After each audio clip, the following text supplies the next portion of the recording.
Dear viewers, I want to thank you for keeping with us on our channel, and I know this channel intends to add knowledge to your know, to expand your understanding on the various aspects of life, and to make you better each day.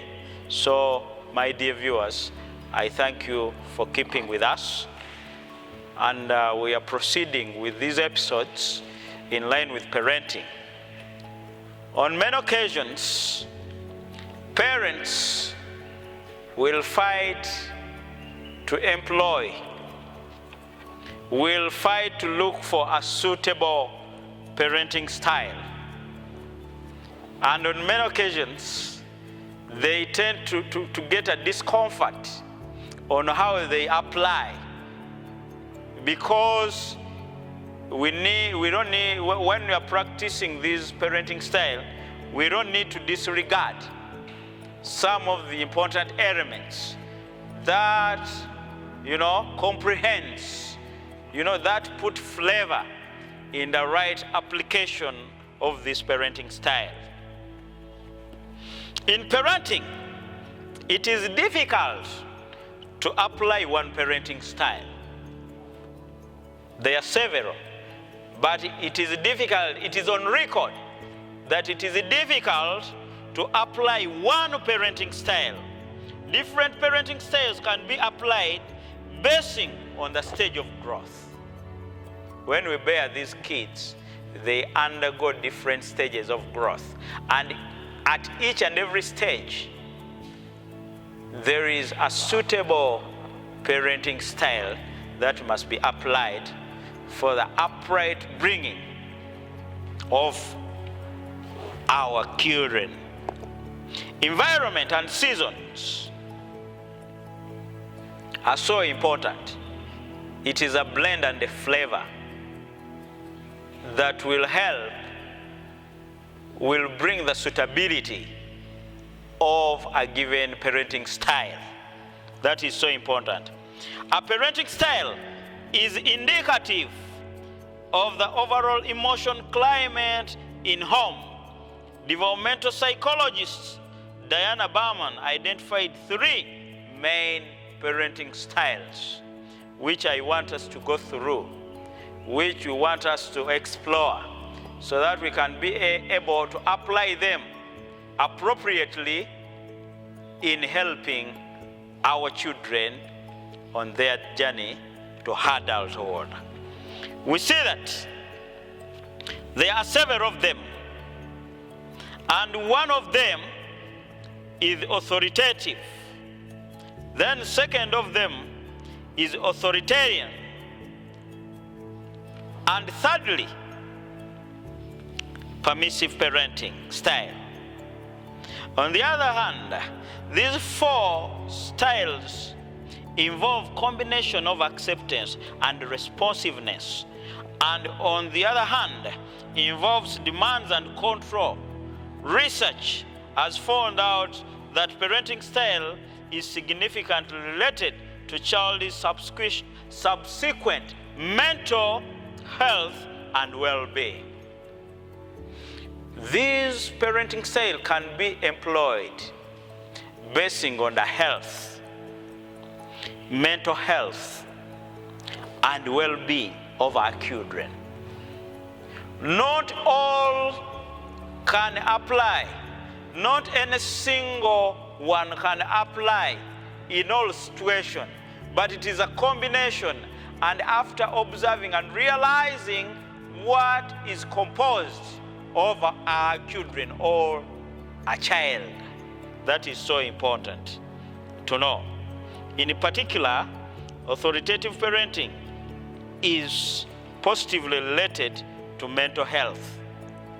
This you have to know. Particularly, authoritative parenting is positively related to mental health and satisfaction with life. And authoritarian parenting is negatively related to these variables. Where authoritative apply, so authoritarian may not apply. So where some flavors need to mingle and mix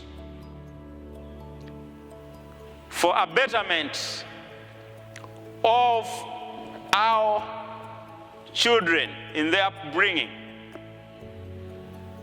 we don't need to dictate, we need to employ them for the betterment of our kids.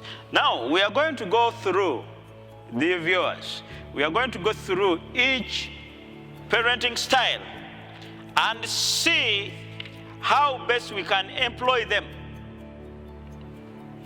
best to see that we help our children in terms of their growth and in terms of making better children and adults who are fully gone through a directed transition from their children of infancy to adulthood. Now, one, we are going to start with authoritative parenting. Now, who is an authoritative parent? As described by Bartlett, who derived this parenting style. We need to know that as just right style, it combines a medium level of demands in a child and a medium level of responsiveness from a parent. It is two-way traffic. It has demands in a child as well as demands in a parent. Authoritative parents rely on positive reinforcement. If you want to know an authoritative parent,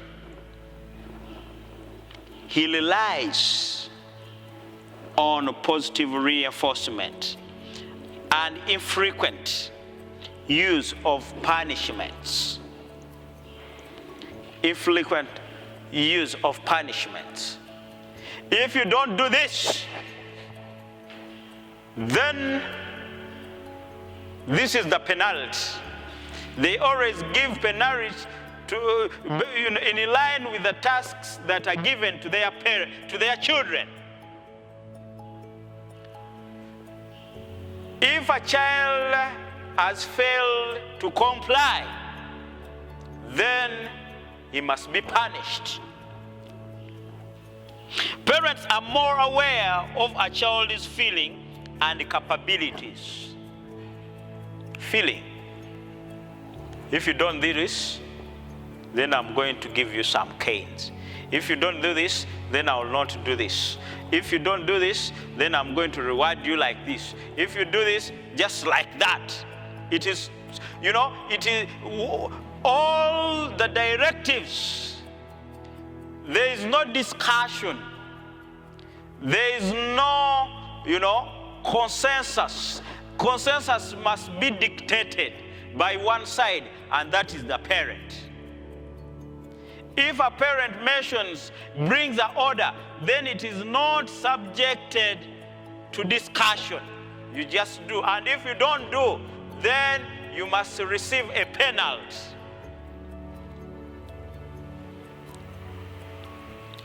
A parent must be able, under this parenting style, to realize the capabilities of the child so that he cannot overtask him or her, so that he cannot expect beyond the abilities of this kid, so that he knows that within the perimeters, the weight, that is given, the task is given, is within the weight and the abilities of this child. That's why if he doesn't perform this task, he is given a penalty. So it is the parent giving instructions to the child, and these instructions are not subjective, are not subjective to discussion. You either do or you don't do and receive a penalty. You see? A parent under this parenting style support the development of child's autonomy within reasonable limits. There is a give and take atmosphere involved in parent-child communication, and both control and support are balanced. Research shows that this style is more beneficial than the too hard authoritarian style or too soft permissive style that we are yet to learn. Here, within this parenting style, parents direct a child according to how you want him to be. He looks for his own perpetual product from this child, so that at the end, he has imparted fully all his demands, all his expectations into this child. And now, as compared to the authoritarian permissive parenting, this can be the best of your choice. But earlier I told you that it is difficult to parent using a single parenting style. It may need for a combination.